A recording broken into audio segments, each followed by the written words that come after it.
సరిహద్దుల్లో పాక్తో తీవ్ర ఉద్రిక్తతలు నెలకొన్న నేపథ్యంలో భారత్ ఆర్మీ చీఫ్కు కేంద్రం మరిన్ని అధికారాలు అప్పగిస్తూ నిర్ణయం తీసుకుంది. సరిహద్దు ప్రాంతాల్లో డ్రోన్లు, మిసైల్స్తో దాడులకు దిగుతున్న పాక్ బలగాలను తిప్పికొట్టేందుకు అవసరమైతే సరిహద్దు టెరిటోరియల్ ఆర్మీని రంగంలోకి దింపాలని నిర్ణయించింది. ఇందులోని అధికారులు నమోదు చేసుకున్న సిబ్బందిని పిలిచేందుకు భారత చీఫ్ ఆర్మీ ఎవరైతే ఉంటారో ఆయనకు పూర్తి అధికారం కల్పించింది. అసలు ఈ టెరిటోరియల్ ఆర్మీ అంటే ఏంది? అసలు ఈ టెరిటోరియల్ ఆర్మీలో ఎవరెవరు ఉంటారు అనేది మనం ముఖ్యంగా తెలుసుకోవాలంటే ముందుగా టెరిటోరియల్ ఆర్మీ రూల్ ఏదైతే 1948 కింద కేంద్రం అయితే ఆర్మీ వాళ్ళని అంటే టెరిటోరియల్లో ఏదైతే రిజిస్టర్ చేసుకున్న వ్యక్తులు ఉంటారో వాళ్ళందరినీ కూడా ఇప్పుడు ఈ యుద్ధ ఏదైతే జరుగుతుందో దాంట్లో వచ్చి పాల్గొనాలని చెప్పి నిర్ణయం అయితే తీసుకుంది. దీంతో రెగ్యులర్ ఆర్మీతో కలిసి ఈ టెరిటోరియల్ ఆర్మీ అనేది కలిసి పనిచేస్తుంది. సైనిక రిజర్వ్డ్ ఫోర్సుగా టెరిటోరియల్ ఆర్మీ అనేది ఎప్పుడూ పనిచేస్తూ ఉంటుంది. ప్రత్యర్థులతో తలపడేందుకు భారత్ ఆర్మీతో కలిసి పనిచేసేందుకే ఈ టెరిటోరియల్ ఆర్మీ ఎప్పుడూ కూడా సిద్ధంగా ఉంటుంది. రెగ్యులర్ ఆర్మీ అనేది ఇది భాగమే అయినప్పటికీ కూడా అవసరమైన సందర్భాల్లో మాత్రమే ఈ టెరిటోరియల్ ఆర్మీ అనేది రంగంలోకి దిగుతుంది. ముఖ్యంగా ప్రకృతి వైపరీత్యాల సమయంలో టెరిటోరియల్ ఆర్మీ సిద్ధంగా ఉంటుంది. 1962లో కానీ 1965, 1971 యుద్ధాల్లోనూ భారత సైన్యంతో కలిసి ఈ టెరిటోరియల్ ఆర్మీ అనేది కలిసి పనిచేసింది. ఇక రెగ్యులర్ ఆర్మీకి సెకండరీ ఫోర్స్గా ఉండే ఈ టెరిటోరియల్ ఆర్మీలోని సిబ్బందికి నేషనల్ ఎమర్జెన్సీ, అంతర్గత భద్రతా విధులకు సంబంధించి కూడా శిక్షణలు అయితే ఇస్తుంటారు. ప్రస్తుతం దేశవ్యాప్తంగా 32 టెరిటోరియల్ ఆర్మీ ఇన్ఫాంట్రీ బెటాలియన్స్ ఉన్నాయి. అయితే భారత సైన్యం టెరిటోరియల్ ఆర్మీలో చేరిన పలువురు ప్రముఖ వ్యక్తులు ఇప్పటికీ కూడా వివిధ రంగాల్లో తమ సామర్థ్యాన్ని చాటుకున్న వాళ్ళే ఉన్నారు. వీరిలో సాధారణంగా చూసుకుంటే కనుక క్రీడాకారులు, రాజకీయ నాయకులు, నటులు, పారిశ్రామికవేత్తలు మరియు ఇతర వృత్తిపరమైన నిపుణులు కూడా ఉంటారు. అయితే మనం ఈరోజు వీడియోలో ఈ టెరిటోరియల్ ఆర్మీలో ఉన్నటువంటి కొందరు ప్రముఖుల గురించి మనం మాట్లాడుకుందాం. మొదటగా మనం చూసుకుంటే కనుక మహేంద్ర సింగ్ ధోని లెఫ్టినెంట్ కల్నల్గా ఇండియన్ ఆర్మీలో అయితే పనిచేస్తున్నాడు.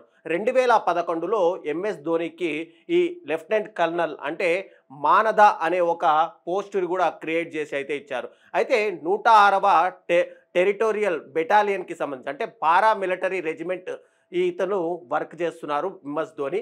ఇక భారత క్రికెట్ జట్టుకు మాజీ కెప్టెన్, పద్మ విభూషణ్ అవార్డు గ్రహీత.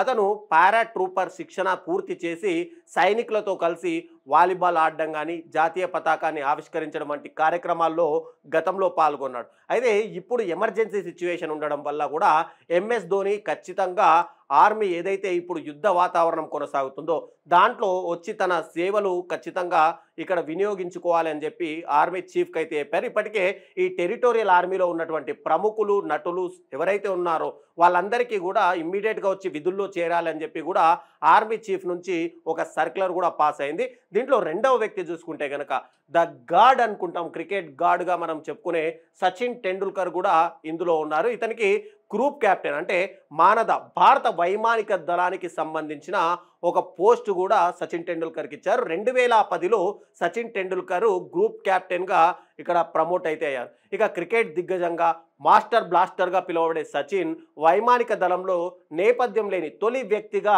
ఈ గౌరవాన్ని అయితే అప్పట్లో పొందారు. ఇక మూడో వ్యక్తిగా అభినవ్ బింద్రా లెఫ్టినెంట్ కల్నల్ మానదకు సంబంధించి 2011లో ఇతనికి ఆ పోస్ట్ అయితే కేటాయించారు. అయితే 124వ బెల్టన్కి సంబంధించి ఇతను 2008లో అంటే ఈ అభినవ్ బింద్రా గురించి మాట్లాడితే కనుక 2008లో బీజింగ్ ఒలింపిక్స్లో షూటింగ్లో స్వర్ణం సాధించిన తొలి భారతీయ వ్యక్తి ఈ అభినవ్ బింద్రా.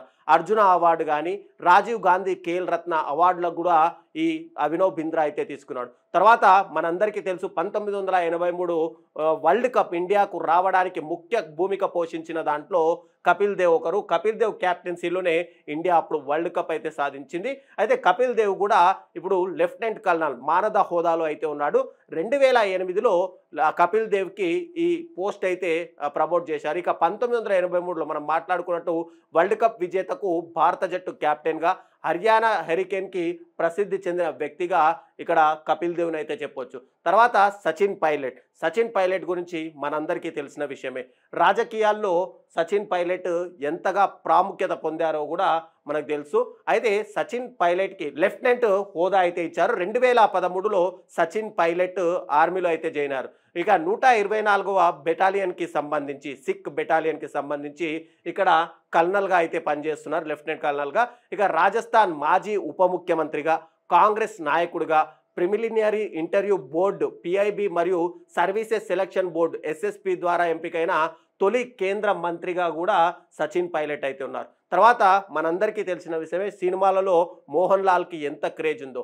మోహన్ లాల్ విశ్వనాథ్ నాయర్ ఇతని పూర్తి పేరు కాగా మోహన్ లాల్గా మనందరం పిలుచుకుంటాం. ఇతనికి లెఫ్టినెంట్ కల్నల్గా 2018లో ఈ పోస్ట్ అయితే కేటాయించారు. ఇక మలయాళ సినిమాలలో దిగ్గజంగా దాదాపు 300కు పైగా సినిమాల్లో నటించిన నటుడుగా ఇక్కడ బెల్టన్లో ఈ గౌరవం పొందిన తొలి సినిమా నటుడు ఇక్కడ మోహన్ లాల్ కావడం విశేషం. తర్వాత అనురాగ్ సింగ్ ఠాకూర్ కెప్టెన్గా 2016 లెఫ్టినెంట్లో చేరి తర్వాత కెప్టెన్గా పదోన్నతి అయితే పొందారు. 124వ సిక్ రెజిమెంట్లో ఇతను లెఫ్టినెంట్గా అయితే పనిచేస్తున్నారు. కేంద్ర క్రీడలు యువజన వ్యవహారాలు కానీ సమాచార ప్రసార శాఖ మంత్రిగా పనిచేస్తారు. తర్వాత ఎస్ఎస్బి పరీక్షలో ఉత్తీర్ణుడై భోపాల్లో శిక్షణ కూడా పూర్తి చేసుకున్నారు. తర్వాత డాక్టర్ దీపక్ రావు మేజర్గా మానదాలో పనిచేస్తున్నారు. కమాండో శిక్షణకర్త రచయిత కూడా ఇతను కావడం విశేషం. ఇక వైద్యుడు కూడా ఇతడు 25 సంవత్సరాల పాటు భారత సాయుధ దళాలకు శిక్షణ అందించినందుకు ఇక్కడ బ్రాండ్ అంబాసిడర్గా అంటే బెటాలియన్కి సంబంధించి బ్రాండ్ అంబాసిడర్గా ఇతన్ని అయితే గౌరవించారు. ఇక రాజ్యవర్ధన్ సింగ్ రాథోడ్ కల్నల్గా ఇతనికి పోస్ట్ ఇచ్చారు. 1990 లెఫ్టినెంట్లో చేరి 2009 నాటికి కల్నల్గా పదోన్నతి అయితే పొందారు. 9వ గ్రెనేడియర్స్ మేవార్ డివిజన్కి సంబంధించిన వ్యక్తి. అయితే 2004లో ఏథెన్స్ ఒలింపిక్స్లో షూటింగ్లో వెండి పతకం సాధించిన షూటర్గా, కార్గిల్ యుద్ధంలో కూడా ఆయన పాల్గొన్నారు. ఇక Milkha Singh junior commissioned officer, ఇతను ఫ్లయింగ్ సిగ్గా ప్రసిద్ధి చెందిన ట్రాక్ అండ్ ఫీల్డ్ అథ్లెట్. 1951లో భారత సైన్యంలో చేరి 1958లో ఆసియా గేమ్స్లో విజయం సాధించినందుకు జేసీఓగా అయితే పదోన్నతి పొందారు. ఇక వీళ్ళతో పాటు చాలామంది ప్రముఖులు కూడా ఇందులో ఆల్రెడీ రిజిస్టర్డ్ అయి ఉన్నారు.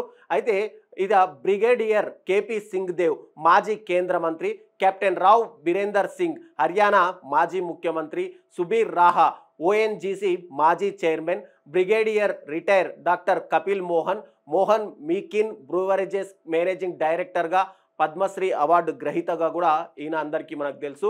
కెప్టెన్ ముత్తుకృష్ణన్ అయ్యప్పన్ టీఏలో నుండి రెగ్యులర్ ఆర్మీలో స్థిరంగా చేరిన తొలి అధికారి. సియాచిన్ గ్లేసియర్లో కూడా ఆయన సేవలు అయితే అందించారు. అయితే పై వ్యక్తులు తమ వృత్తిపరమైన జీవితాలతో పాటు ఇక్కడ టెరిటోరియల్ ఆర్మీలో అంటే ప్రాదేశిక సైన్యంలో సేవలు అందించడం ద్వారా దేశానికి ఎంతో సేవ చేశారు. టెరిటోరియల్ ఆర్మీలో చేరడానికి గెయిన్ఫుల్ ఎంప్లాయ్మెంట్ లేదా స్వయం ఉపాధి అనేది తప్పనిసరిగా ఉంటుంది. ఇది రెగ్యులర్ ఆర్మీకి సపోర్ట్ సర్వీస్ అందించే ఒక వాలంటరీ ఫోర్స్ మాత్రమే అని మనమందరం కూడా గుర్తుంచుకోవాలి. దీంట్లో వీళ్ళందరూ కూడా ఆయా రంగాల్లో విశేష సేవలు అందించి కూడా వీళ్ళందరూ కూడా ఆయా పదోన్నతులను అయితే పొందారు. ఇప్పుడు ఏదైతే పాక్ భారత్ మధ్య ఉద్రిక్తత పరిస్థితులు నెలకొన్నాయో ఈ ఉద్రిక్త పరిస్థితుల నేపథ్యంలో ఖచ్చితంగా వీళ్ళందరూ కూడా పాల్గొనాలి అని చెప్పి అయితే అటు ఆర్మీ అయితే ఆదేశాలు ఇచ్చింది. వీళ్ళందరినీ బార్డర్లో పంపించినప్పటికీ కూడా ఆయా పోస్టులకు సంబంధించి వాళ్ళందరినీ ఆర్మీని కానీ నేవీ అధికారులతో కానీ ఎప్పటికప్పుడు సంభాషణ చేయడానికి లేదా ఆఫీస్లో ఉండి వాళ్ళందరినీ కూడా మానిటర్ చేసే విధుల్లో వీళ్ళందరూ కూడా విధుల్లో పాల్గొనే అవకాశం ఉండే అయితే ఉంది. వీళ్ళందరి సర్వీసెస్ని భారత ఆర్మీ ఎలా ఉపయోగించుకుంటుందనేది మనం కూడా చూడాలి. అయితే ఈ వీడియో పైన మీ అభిప్రాయాల్ని కామెంట్ రూపంలో తెలియజేయండి.